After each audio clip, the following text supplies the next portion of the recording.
இன்னும் துதிப்பேன், இன்னும் போற்றுவேன், இன்னும் உம்மை ஆராதிப்பேன்.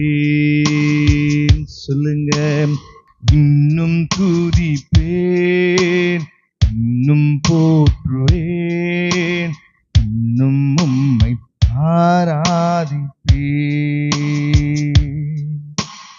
இன்னும் உம்மை ஆராதிப்பேன்,